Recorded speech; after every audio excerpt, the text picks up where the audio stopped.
Are you a business owner stuck in fear, doubt, and worry about what the marketplace will look like in the future? Then this show is for you. Strap on your seatbelt and get ready to disrupt and innovate. Here's your host, Lisa Levy.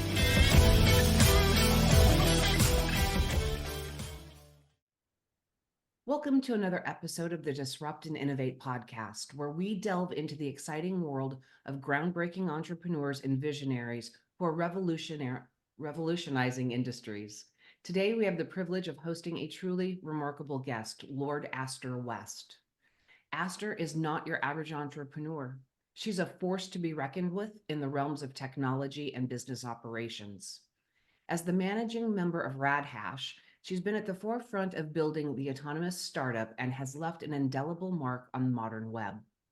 Her strategic approach has established a strong foundation for scalable growth, positioning RadHash as the leader in low-code, no-code automation and rapid development. Astor's unwavering dedication, technological expertise, and entrepreneurial acumen make her an inspiring leader in the field of digital transformation. Her contributions continue to shape the industry and set the stage for a future driven by innovative solutions. Astor, welcome to the conversation.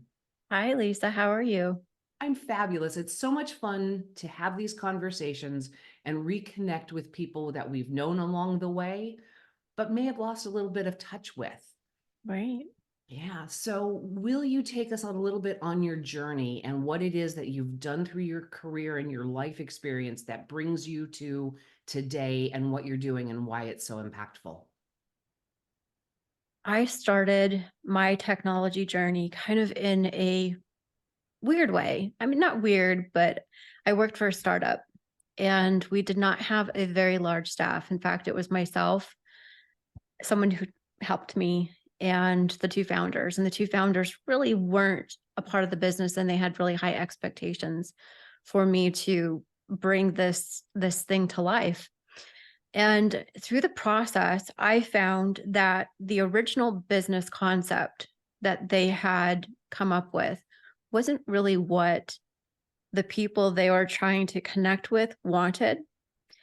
And through the process of trying to bring them into the startup's customer journey, we found something that they just wanted so much more. And at the time, I was dating a guy who was a .NET developer. He was starting off in his career. I mean, we're talking mid-20s right now. And, I said, hey, this is what I need to do. This is what I want to create.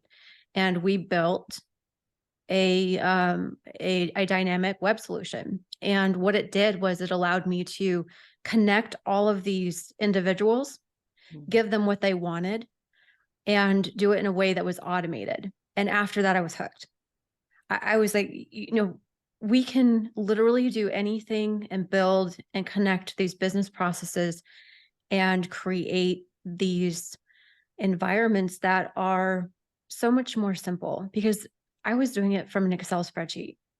I was trying to connect and collaborate and keep people updated. And, I'm working across, so many different customers and vendors and, trying to connect all of these dots.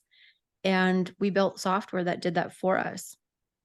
And it was a huge revelation for me, because I don't want to say I found my purpose at that time, but I did find a passion. I found something that definitely held my attention. And we met, I think, several years. I think I was probably maybe 5 years in when I met you to that process. And from the time I began to the time I met you to the time now, I have never lost interest in this. I get up every morning with the same enthusiasm, the same curiosity, the same go after it, and develop things that make things more simple. And that's what led me to where I'm at now. So let's pause for a second. And in that, right, the customer journey and the experience that the customers wanted was not what the original startup founders wanted to serve, right? They had the great idea, but it didn't hit the mark. And you just picked up and kept moving forward to do what the customers actually wanted, and I'm thinking probably actually needed. Right. And that is such a huge moment in every entrepreneur's experience to have had that, from day one. Seeing that for yourself, right, is just so amazing. And it's a wonderful story to tell. And we align in our thinking, right? I firmly believe that you have to have the right people doing the right work, right? Those processes are important. And then you enable with technology. So people plus process times technology equals growth and scale is an equation I love to play with in the work that I do. And you've been living it and truly automating it for more than 15 years. Coming up on 22. 20. Okay, 22 years Isn't now. that crazy? It is. This is our 22nd year of being a dev company. That is fabulous. Congratulations on It's crazy. I feel like I'm just getting started. And you are, right? Because you have to keep reinventing and remodeling because the needs of your customer continuously change. Okay, so let's get to where you are today. Rad Hash. Okay. What is it and what does it mean to businesses? So Rad Hash is, and this is kind of a big word, it's a concept that we're inventing. We're calling it vertical automation. So you've heard of vertical integration. So you're taking multiple channels, multiple verticals, and you're merging them under one business flow with one company. We call this vertical automation because what we're doing is we're looking at the startup ecosystem and we're automating that. We're automating the processes that a startup founder and everyone within that space goes through and how they connect to each other within a single ecosystem. So it starts with the technology, or we call it an ES, an ecosystem. So it's a little bit bigger than an OS, but it provides all of the tools, depending on what vertical you're in, to be able to manage and build your part of the startup ecosystem. So if you're a startup founder, you're building your software and you're launching it to the cloud using infrastructure as code. It's building that infrastructure for you to be able to run your platform. So when you're a startup, you have a couple of different categories that you can choose from. You can go big and you can hire a dev company and you're going to pay a lot of money and you're probably not going to get what you want. You're going to use some type of off-the-shelf no-code solution, but it's still going to be highly technical and it's going to be very difficult. And if you need to move up and scale out of that environment, you're going to have to build it again. So you're back to square one, really, or you can use a combination of the two. And we're saying, hey, look, that is so much friction because by the time you get to your first raise, like if you actually get there, the money from that raise and the capital that you've been able to raise isn't going towards revenue generating line items. It's going to prop up that solution that you built and cobbled together. And you're constantly chasing this technical debt and paying debt service. And that is one of the biggest reasons why startups actually fail. They run out of time. You know, it's really difficult to get that perfect mix between the right technology that has the capabilities of managing customers, not even at scale, but just, you know, taking care of the customer experience and providing the customer journey to the point where investors are actually interested in it. And then I know this is beyond the scope of where you're playing, but that concept of technical debt, once it starts, it actually almost never goes away. And when you get to a company that is an enterprise level, international, multi-billion-dollar company, the amount of time, effort, and money that they spend chasing that technical debt is millions and billions of dollars, and they never actually can catch up with it. So doing this at the beginning is a game changer for the ability for these startups to become profitable and actually leverage technology to make their work easier and not just slaves to the tech. Right. That's fabulous. And yeah, I mean, we're looking at it from experience. We've experienced all of this firsthand. We've experienced having to hire teams. We've experienced raising capital. We've experienced, you know, having to deal with technical debt, any different types of debt service, you know, by the decisions that you have to make. There's decisions that you may not want to make when you're building software. You know, you're constrained by all different types of things.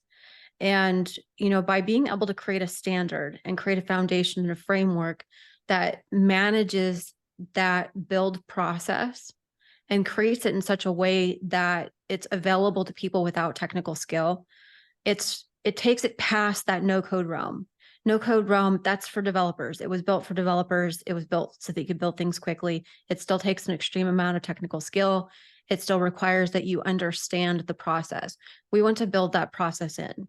We want to utilize the technologies that are currently available, as well as with our technology stack that's massive, to be able to put together the right foundation and framework so that there's a standard in software development, and that it's agnostic, and that it can become what it needs to become.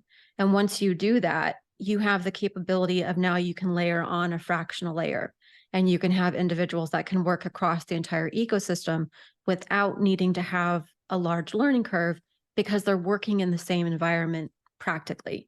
They may be working with different business processes, or, different founders or different teams, but the technology is the same. And, when you have a solution that is built in this way, with the purpose of data automation and standardization, now you have the right formula for investors to be able to look at something and also enrich that data from the performance of these early stage startups, to be able to invest in them earlier with less risk across a diverse portfolio, all built on a standard solution that's easily maintainable and can be built and scaled up quickly without the typical costs that you run into. And, it's a thought process. It's changing the way that you think for what you want it to do. And this is how you build companies. This is how you build startups. This is how you build it. The startup ecosystem is a system. It has components. They may be very large, but when you bring them down to their smallest components, they really only need to do a few things. I need to be able to build software that's scalable and maintainable, and that I can move quickly with market demand. I need to be able to have a workforce that is able to work across the system. And I need to be able to have the data that investors need to be able to make better decisions, and to remove a lot of the inefficiencies that we see in the startup ecosystem. 2023, oh my God. That was a complete free fall of the startup ecosystem.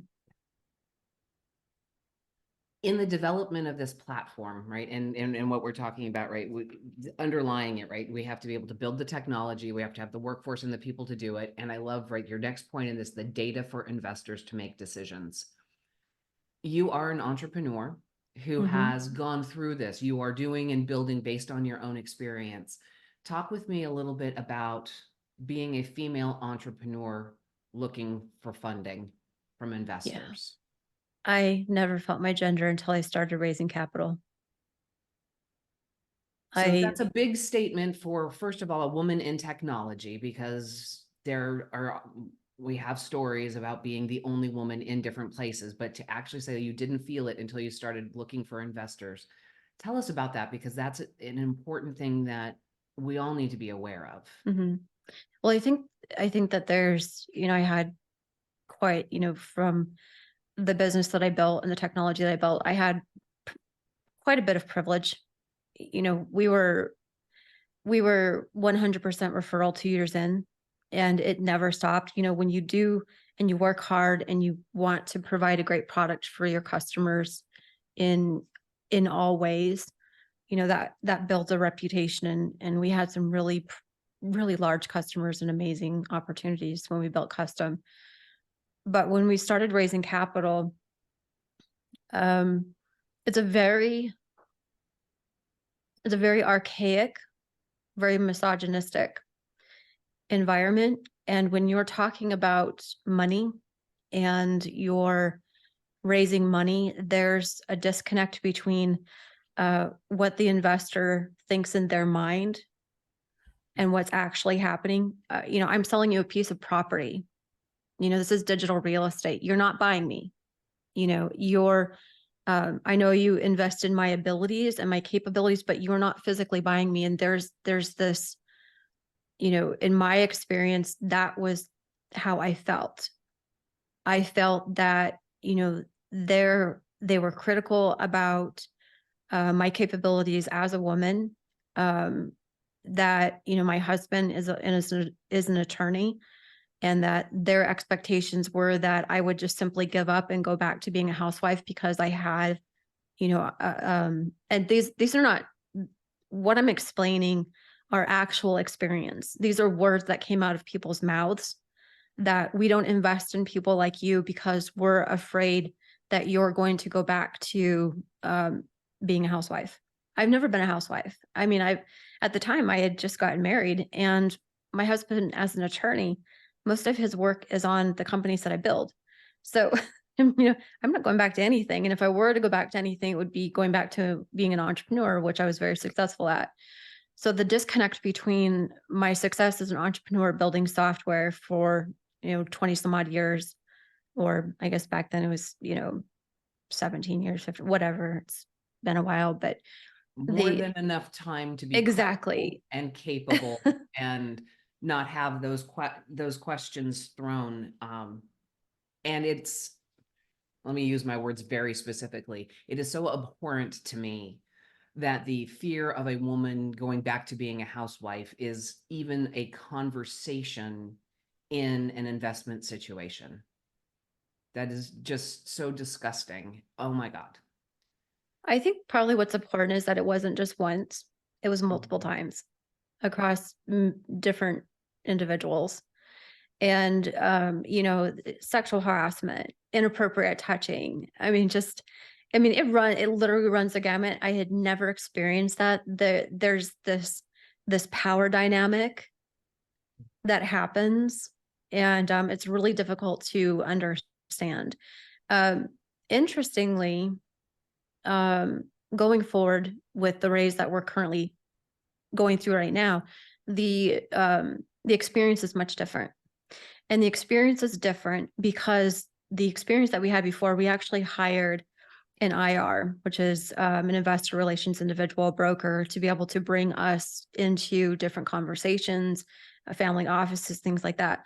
So his reputation and the way that he was indicative of the people that he brought. Now, the people that I attract are completely different.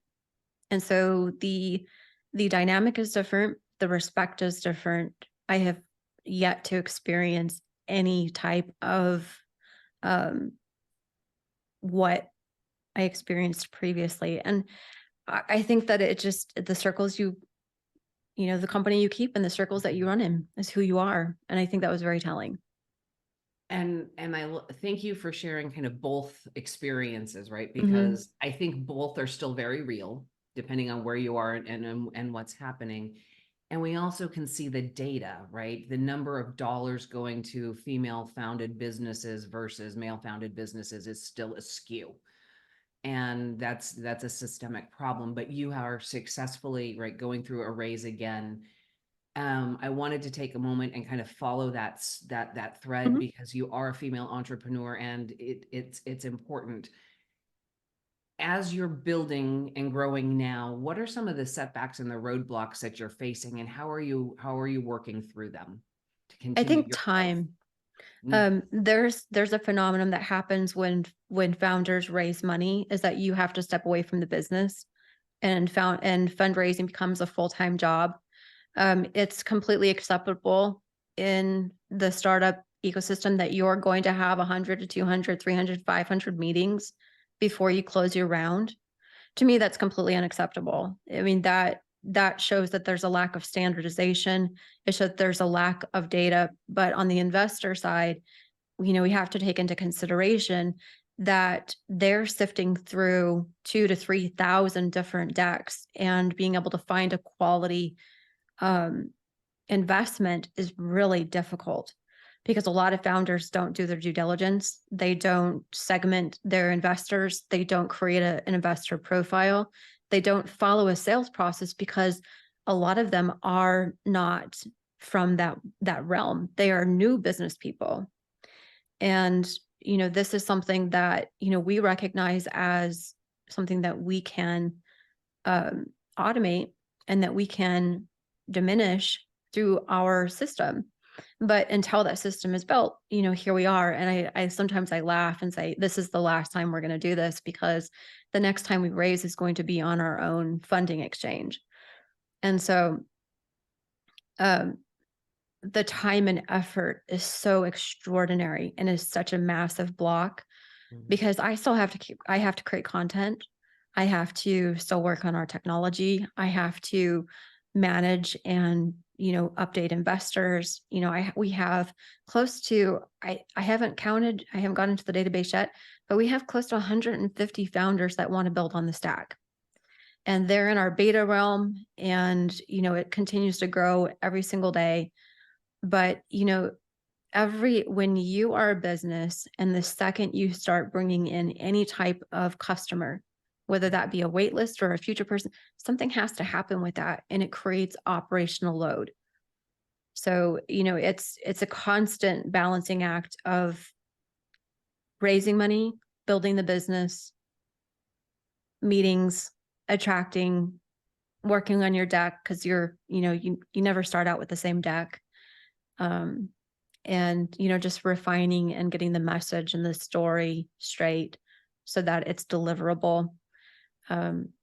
Delivering is probably, I would say 90% of your raise is understanding the best story, getting the best story put together and constructed so that's easily digestible and people understand what you're doing.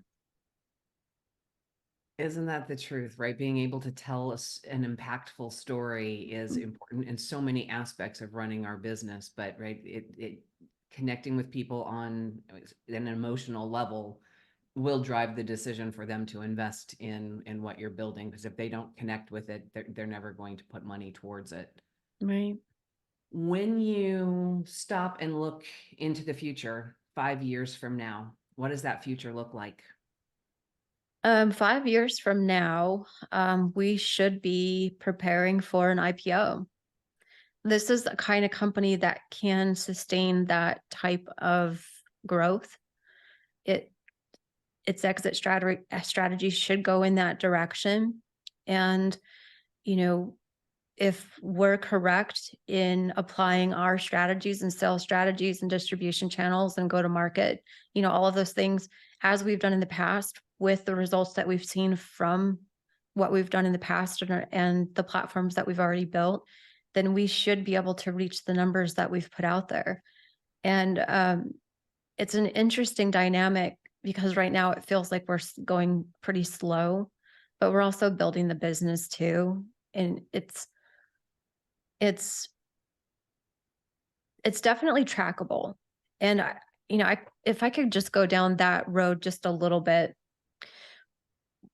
one of the things with startup founders is that they have a disconnect with reality and their numbers. They look at a large total available market and don't understand how they can get to where they need to go or what their piece of the pie is. And I think that drives unrealistic valuations. It drives unrealistic sales goals. You have to really truly understand your market, your pricing, your, what it takes to actually close a deal, to your customer acquisition costs, what your life cycles are. And those all come with time, but it's also data that is also available. And so these are things that, as we continue down this path, will be brought into the system and automated to be able to help really build up good, strong, sustainable, realistic startup data, valuations, and good investments. The processes are there. That. I mean, that's your realm. That's what you do. Absolutely. The processes are there. And for our guests in this conversation today, Astor has taken us on a journey starting with being in a startup and not necessarily understanding what it takes to be in a startup, and learning that the solution didn't meet customer needs, and learning customer journey and customer experience, and continuously growing and reinventing herself and the business along the way to get to a point where she is building an offering that will itself feed itself to become IPO ready in the next 5 years. This is one of the most impactful journeys I think that we've shared on the show, because you really have been taking us through a beginning to end experience with a very specific exit strategy in mind. And as founders that so often forget the exit strategy needs to be part of the initial strategy, Right. and find themselves in potentially owning businesses that have no value because it's all on the shoulders of them, that person. And this is fabulous thought work for a model for everybody to understand that you have to build with the exit in mind. Astor, if our listeners or viewers are interested in finding you, how do they find you? You can find me on LinkedIn. You can search Lorde Astor West. I'm Googleable. There's probably pages and upon pages. I try to do as much content as possible. And you can also find us at radhash.ai. That's RADHASH.ai. And RAD, although it's a really cool name and probably one of my favorite words, it actually stands for Rapid Application Development. Not as cool anymore, but But it is, if you're a developer, you get what the Yeah. RAD is all about. And all of those URLs will be in the show notes for those of you who want to be able to reach out and find her. It has been a fantastic conversation today, Astor. Thank you so much for joining me. Again, it's so much fun when we reconnect with people that we've known along the way and get these little moments to check in and see what's actually happening. For my audience, you know the rules. Don't get left behind. Join me next time. That's it for today's episode of Disrupt and Innovate. Head over to iTunes and subscribe to the show. Every single week, one lucky listener that posts a review on iTunes will win the grand prize drawing, a $15,000 private VIP day with Lisa Levy. And be sure to head over to disruptandinnovate.com and get your free copy of Lisa's gift. And join us on our next episode.